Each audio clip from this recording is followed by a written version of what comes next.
नमस्कार, स्वागत है आप सभी का। भारत एक्सप्रेस देख रहे हैं आप और आपके साथ मैं हूं नितीशा बंसल। आप देख रहे हैं हमारा खास शो समंदर में सुलगती जंग। युद्ध की आग भले ही ठंडी पड़ गई हो, लेकिन बारूद की गंध अब भी हवा में तैर रही है।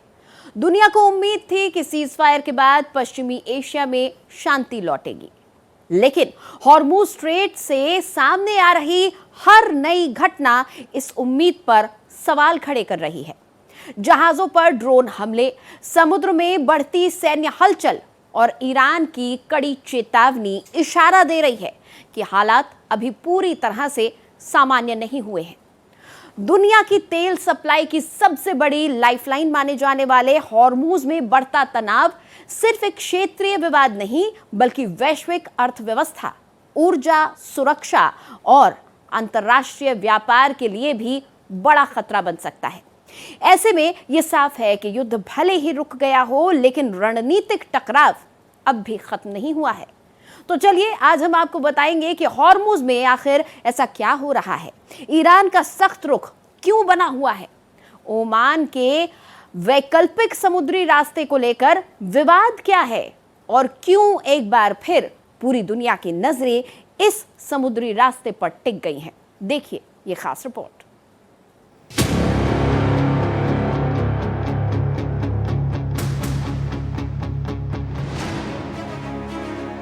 युद्ध खत्म हो गया, सीजफायर भी हो गया, शांति समझौते भी हो गए। दुनिया को लगा कि अब पश्चिम एशिया में बारूद की जगह कारोबार की बातें होंगी, हथियारों की जगह विकास की चर्चा होगी और टकराव की जगह स्थिरता दिखाई देगी। ईरान के भीतर भी हालात तेजी से बदलते नजर आए। शेयर बाजार में मजबूती देखने को मिली, ऊर्जा आपूर्ति में सुधार हुआ, गैस संकट काफी हद तक कंट्रोल हुआ और आर्थिक कारोबार भी फिर से पटरी पर लौटता दिखाई दिया।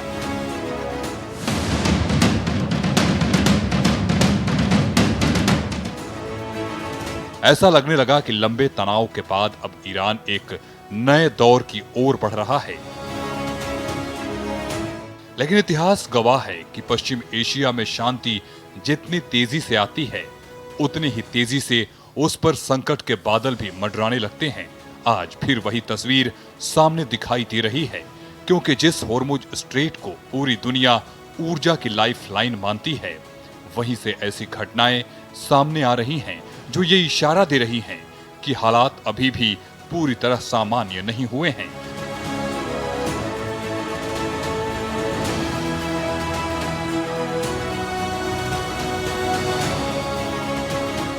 जहाजों पर ड्रोन हमलों की खबरें, समुद्री सुरक्षा को लेकर बढ़ती चिंताएं और ईरान का ये सख्त संदेश कि बिना परमिशन गुजरने वाले जहाजों की सुरक्षा की कोई गारंटी नहीं होगी।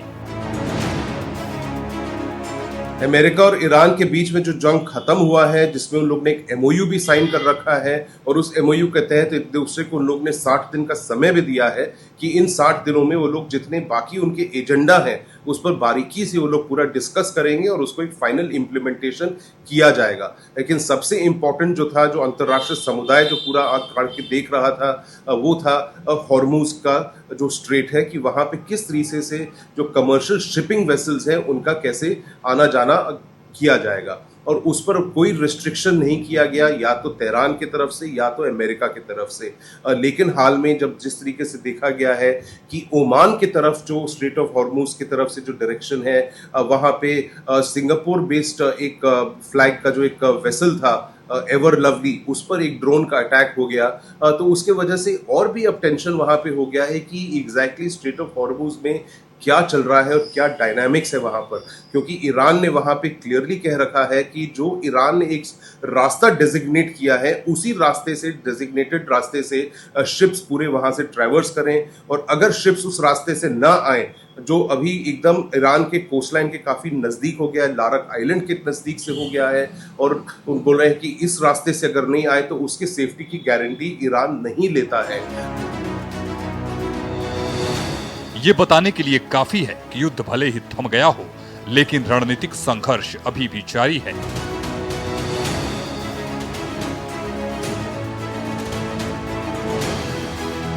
बता दें, युद्ध के दौरान ईरान ने इस रास्ते को लगभग पूरी तरह बंद कर दिया था, नाकेबंदी कर दी थी। इससे पूरी दुनिया की अर्थव्यवस्था पर बड़ा असर पड़ा था। अब अमेरिका से शुरुआती डील यानी एमओयू के बाद ईरान ने कहा है कि वो होर्मुज से गुजरने वाले जहाजों से टोल लेने की योजना बना रहा है। अब होर्मुज में ड्रोन हमलों की ऐसी घटनाओं से अमेरिका और ईरान के बीच चल रही बातचीत मुश्किल हो सकती है। भले अमेरिका और ईरान की जंग खत्म हो गई है, लेकिन होर्मुज के अहम समुद्री रास्तों को लेकर तनाव खत्म नहीं हुआ है। ईरान ने साफ कर दिया है कि अब वो दुनिया के 20% तेल व्यापार को संभालने वाले होर्मुज से अपना कंट्रोल कम नहीं करेगा। ईरान के इस्लामिक रिवॉल्यूशनरी गार्ड कॉर्प्स यानी IRGC की नौसेना ने जहाजों को चेतावनी दी है कि वे होर्मुज स्ट्रेट से गुजरते समय केवल ईरान की ओर से मंजूर किए गए रास्तों का इस्तेमाल करें। जो इंटरनेशनल मैरीटाइम ऑर्गेनाइजेशन है, जो एक यूनाइटेड नेशंस का एजेंसी है और उसका आर्म है, तो IMO ने ओमान की तरफ से भी एक ऑल्टरनेट रूट निकाला था ताकि उस रास्ते से भी, क्योंकि करीब 11,000 से ज़्यादा जो मर्चेंट नेवी के जो पूरे कर्मचारी वहाँ पे सब शिप्स पे फंसे हुए हैं कि उनको वहाँ से रेस्क्यू किया जाए, तो इन सब चीज़ों के लिए ऑल्टरनेट रूट्स बनाए जा रहे थे। लेकिन इससे ईरान बड़ा परेशान हो गया है। ईरान जो है एकदम घबरा गया कि उसका जो डिजिग्नेटेड एरिया है कि कहीं वहाँ से उसका वो मोनोपोली ना चला जाए। लेकिन ईरान का ये कहना है कि अभी डीमाइनिंग ऑपरेशंस भी अभी होने हैं, जिसके वजह से जो अंडर वाटर माइंस ऑलरेडी वहाँ मौजूद है स्ट्रेट ऑफ हॉर्मुज में, जो लड़ाई के समय उनको पूरा डाल दिया गया था, मुझे जो माइंस पूरे लेकर रहे थे, तो उनको डीमाइन जब तक नहीं करेंगे तब तक वहाँ पे शिप्स को खतरा हो सकता है कि कोई भी माइन अंडरग्राउंड वहाँ ब्लास्ट हो सकता है, जिससे शिप्स को क्षति पहुँच सकती है। तो इस चक्कर में ये एक रवैया अपना बताकर ईरान ने एक वार्निंग दे रखा है। रिपोर्ट के मुताबिक ईरान की ओर से कहा गया है कि तय रास्तों से बाहर जाने वाले जहाजों के खिलाफ कार्रवाई की जा सकती है। IRGC का ये बयान ओमान के उस ऐलान के जवाब में आया है जिसमें उसने होर्मुज में जहाजों की आवाजाही के लिए एक नया समुद्री गलियारा उपलब्ध कराने की बात कही थी। IRGC की नौसेना ने कहा है कि कुछ अथॉरिटीज ने ईरानी सरकार से सलाह मशविरा किए बिना इस महत्वपूर्ण समुद्री मार्ग के लिए एक नया रास्ता घोषित कर दिया है। यह प्रस्तावित रास्ता स्वीकार्य नहीं है और इससे सुरक्षा को गंभीर खतरा हो सकता है। नौसेना ने जोर देकर कहा कि होर्मुज से गुजरने के लिए सिर्फ वही रास्ते मान्य हैं जिन्हें ईरान ने अपनी मंजूरी दी है।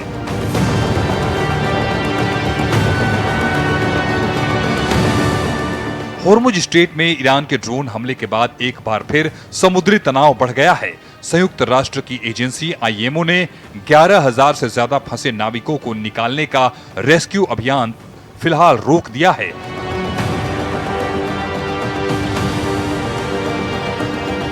होर्मुज से गुजरने वाले सभी जहाजों के लिए ईरान की तरफ से एक समुद्री कॉरिडोर तय किया गया है। जहाजों को सिर्फ लारक आइलैंड के पास बनाए गए आधिकारिक मार्ग से ही गुजरने की इजाजत दी गई है। इस रूट के अलावा किसी भी रूट से गुजरने पर सख्त चेतावनी दी गई थी। ईरान ने एक नोटिफिकेशन में साफ कहा था कि किसी भी उल्लंघन की स्थिति में होने वाले नुकसान, जुर्माने या दुर्घटना की पूरी जिम्मेदारी संबंधित जहाज के मालिक और कप्तान मास्टर की होगी। यानी ईरान साफ संदेश देना चाहता है कि होर्मुज स्ट्रेट से गुजरने वाले जहाजों को उसके नियम मानने होंगे।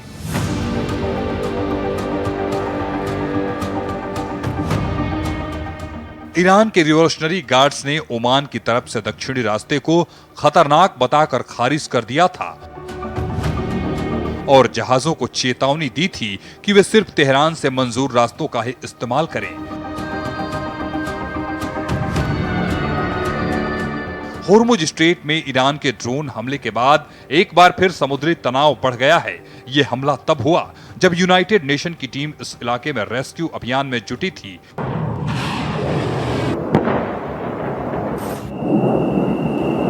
ओमान के तट के पास एक कार्गो शिप पर हुए हमले के बाद संयुक्त राष्ट्र यूएन की समुद्री एजेंसी आईएमओ ने इस रेस्क्यू अभियान की रोक दिया। वहीं इस फैसले से करीब 11,000 नाविकों की सुरक्षा पर बड़ा सवाल खड़ा हो गया है, जो अभी भी फारस की खाड़ी में फंसे जहाजों पर मौजूद है। कि अगर अंतर्राष्ट्रीय समुदाय में भी पूरा देखें तो अंतर्राष्ट्रीय समुदाय भी वही देख रहा है कि ईरान जो है कहीं ना कहीं अपना इस स्ट्रेटेजिक चोकहोल्ड जिसने इसने बना रखा है स्ट्रेट ऑफ हॉर्मुज को, वो बार्गेनिंग चिप वो उसको खोना नहीं चाहता है। यहाँ तक बात चल रही है कि ईरान जो है वहाँ पे टैरिफ भी लगाने का सोच रहा है कि एक टोल टैक्स लगाएगा जितने पूरे शिप्स वहाँ से गुजरने वाले हैं। देखिए, स्ट्रेट ऑफ हॉर्मुज बहुत इंपॉर्टेंट हो जाता है वर्ल्ड की इकोनॉमी पॉइंट ऑफ व्यू से, क्योंकि 20% करीब पूरा ऑयल और नेचुरल गैस सब यहीं से पूरा गुजरता है। और अगर हम लोग इसको देखें, जो फर्टिलाइजर्स भी वहाँ से, फर्टिलाइजर्स का भी जो पूरा ट्रेड होता है पूरा इंटरनेशनल सिचुएशन में, तो वो भी 1/3 पूरा यहीं से पूरा गुजरता है। तो इसके वजह से बहुत इंपॉर्टेंस आ जाता है स्ट्रेट ऑफ हॉर्मुज का जियोपॉलिटिकली भी, और जियोपॉलिटिक्स के हिसाब से जो पूरा फाइनेंशियल इंस्टीट्यूशंस और इंस्ट्रूमेंट्स जो पूरा जो दुनिया में जिसके वजह से पूरा इफेक्ट हो रहा है ग्लोबल इकोनॉमी, तो ये एक बहुत इंपॉर्टेंट स्ट्रेट ऑफ हॉर्मुज वहाँ पे बन जा रहा है। और ईरान किस तरीके से उसको कंट्रोल करने की कोशिश कर रहा है, और अमेरिका ओमान किस तरीके से इसको रेजिस्ट कर रहे हैं। यूएन की एजेंसी वहाँ पे आ रखी है, यूएई और इराक और अन्य सऊदी अरेबिया, ये सब भी इसको यूज करते हैं। तो इन सब चीज़ों की वजह से जियोपॉलिटिक्स टेंशन वहाँ पे तो हो ही रहा है।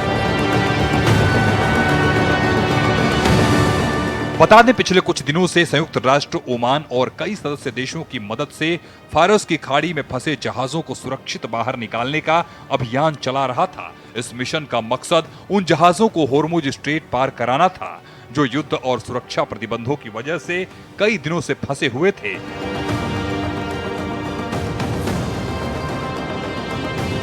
और इसी दौरान ओमान के तट के पास सिंगापुर के झंडों वाले कार्गो शिप एवर लवली पर ड्रोन हमला हो गया।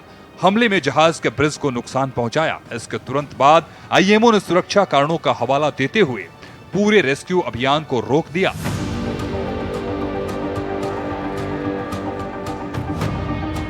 हालांकि जिस जहाज पर हमला हुआ वो यूएन के रेस्क्यू मिशन का हिस्सा नहीं था, लेकिन घटना ने ये साफ कर दिया कि समुद्री रास्ता अब भी पूरी तरह सुरक्षित नहीं है। और यही वजह है कि दुनिया की नजरें एक बार फिर होर्मुज स्ट्रेट पर टिक गई हैं,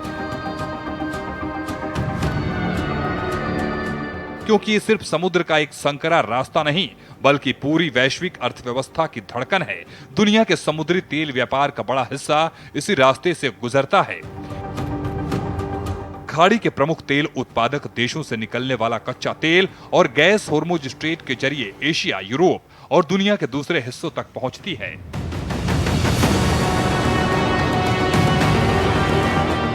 अगर इस रास्ते पर कुछ घंटों के लिए भी संकट पैदा हो जाए तो उसका असर अंतर्राष्ट्रीय बाजार में तेल की कीमतों से लेकर आम आदमी की जेब तक दिखाई देता है। इसलिए होर्मुज में होने वाली हर छोटी बड़ी हलचल पूरी दुनिया के लिए चिंता का मुद्दा बन जाती है।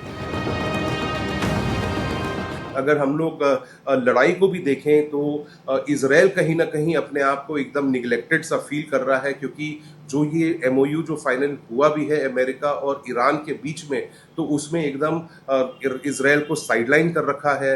इजराइल जो है वहाँ पे अपना एक रेलेवेंस लूज करने की स्थिति में उसको डर लग रहा है, क्योंकि जिस तरीके से वो लेबनान में अपना हिजबुल्लाह के खिलाफ अपना अभियान चला रहा था, उस पर भी डोनाल्ड ट्रंप ने स्टेटमेंट दे दिया कि आप अनलिमिटेड टाइम तक पीछा नहीं कर सकते लोगों का, कि हर लेबनान का सिटीजन जो है वो हिजबुल्लाह नहीं है, क्योंकि आपका बहुत ज़्यादा कोलैटरल डैमेज उसमें होता जा रहा है। लेकिन आईएमओ ने यह साफ कर दिया है कि जब तक सुरक्षा की गारंटी नहीं मिलती तब तक हजारों नाविक समुद्र में फंसे रह सकते हैं। यानी अमेरिका ईरान शांति वार्ता के बीच होर्मुज स्ट्रेट में हुए ड्रोन हमले ने पूरी वैश्विक शिपिंग व्यवस्था और हजारों नाविकों की सुरक्षा को फिर से संकट में डाल दिया है।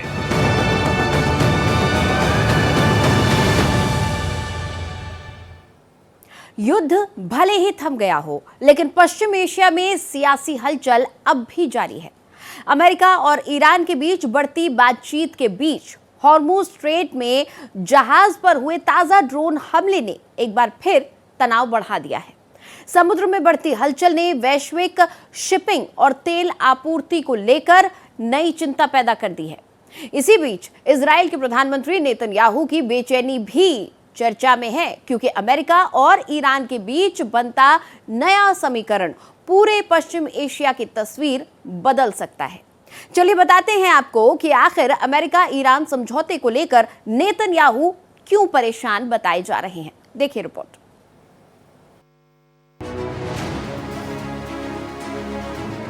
सीज फायर के बाद उम्मीद की जा रही थी कि समुद्री सुरक्षा पहले से बेहतर होगी, लेकिन हाल के दिनों में जो घटनाएं सामने आई हैं, उन्होंने इन उम्मीदों को कमजोर कर दिया है। जहाजों पर ड्रोन हमले की खबरें लगातार सामने आ रही हैं। समुद्री जहाजों की निगरानी बढ़ा दी गई है। कई देशों ने अपने व्यापारिक जहाजों को ज्यादा सुरक्षा उपाय अपनाने की सलाह दी है। ऐसे समय में ईरान का ये बयान कि बिना परमिशन गुजरने वाले जहाजों की सुरक्षा की कोई गारंटी नहीं होगी, पूरी दुनिया में नई बहस छेड़ रहा है। ये बयान सिर्फ एक चेतावनी नहीं माना जा रहा, बल्कि इसे उस रणनीतिक सोच के रूप में देखा जा रहा है जिसके जरिए ईरान ये संदेश देना चाहता है कि होर्मुज स्ट्रेट में उसकी भूमिका को नजरअंदाज नहीं किया जा सकता। ईरान की चिंता सिर्फ समुद्री सुरक्षा तक सीमित नहीं है, उसके सामने सबसे बड़ा मुद्दा अपनी रणनीतिक स्थिति को बनाए रखना भी है। होर्मुज स्ट्रेट ईरान के लिए सिर्फ भौगोलिक सीमा नहीं, बल्कि उसकी सबसे बड़ी रणनीतिक ताकत भी है।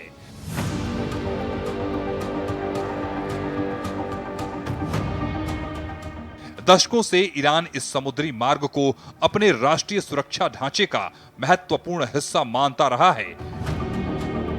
यही कारण है कि जब भी इस क्षेत्र में किसी वैकल्पिक समुद्री मार्ग की चर्चा होती है, ईरान उसे बेहद गंभीरता से लेता है।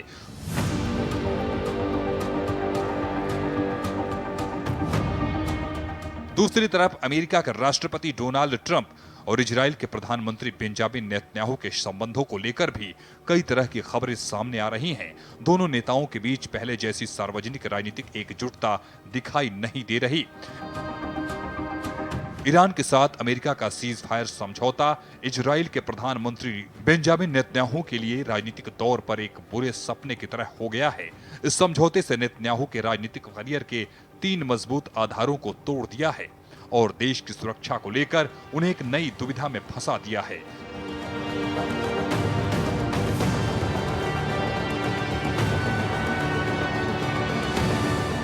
नेतन्याहू ने अक्सर खुद को अमेरिका का एक राजनीतिक करीबी और अमेरिकी राजनेताओं पर वास्तविक प्रभाव रखने वाला नेता बताया है, लेकिन अमेरिका ने उन्हें ईरान के साथ समझौते के दौरान दरकिनार कर दिया।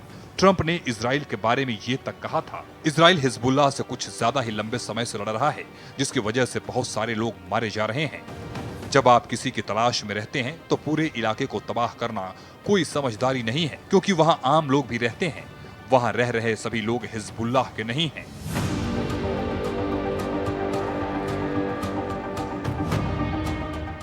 बता दें, अमेरिका ईरान समझौता बेंजामिन नेतन्याहू के लिए एक बड़ा झटका माना जाता है। इसने उनके राजनीतिक करियर के लिए भी कई सवाल खड़े कर दिए हैं। अगर अमेरिका और इजराइल की रणनीति में किसी भी स्तर पर मतभेद बढ़ते हैं तो उसका असर पूरे पश्चिमी एशिया की राजनीति पर पड़ सकता है।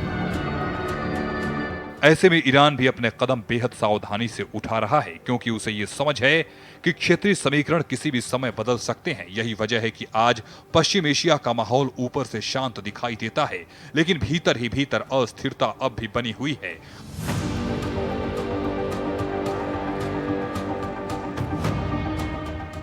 होर्मुज स्ट्रेट का महत्व सिर्फ तेल तक सीमित नहीं है। ये समुद्री व्यापार, ऊर्जा, सुरक्षा और वैश्विक आपूर्ति का सबसे महत्वपूर्ण केंद्र है। भारत, चीन, जापान, दक्षिण कोरिया और यूरोप के कई देश अपनी ऊर्जा जरूरतों के लिए इस रास्ते पर निर्भर हैं।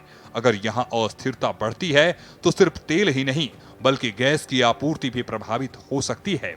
इसका सीधा असर वैश्विक महंगाई, परिवहन लागत और औद्योगिक उत्पादन पर पड़ सकता है। और यही वजह है कि अमेरिका, ब्रिटेन और कई दूसरे देश लंबे समय से इस क्षेत्र में अपनी नौसैनिक मौजूदगी बनाए हुए हैं।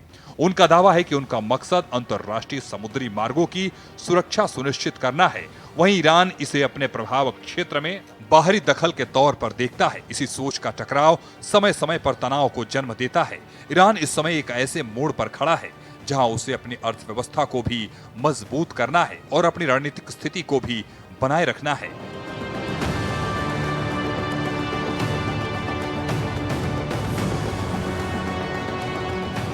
अगर वो सिर्फ सुरक्षा पर ध्यान देता है तो निवेश और व्यापार प्रभावित हो सकते हैं, और अगर वो सिर्फ आर्थिक विकास पर ध्यान देता है और रणनीतिक दबाव कम करता है तो उसे अपने क्षेत्रीय प्रभाव के कमजोर होने का डर रहेगा।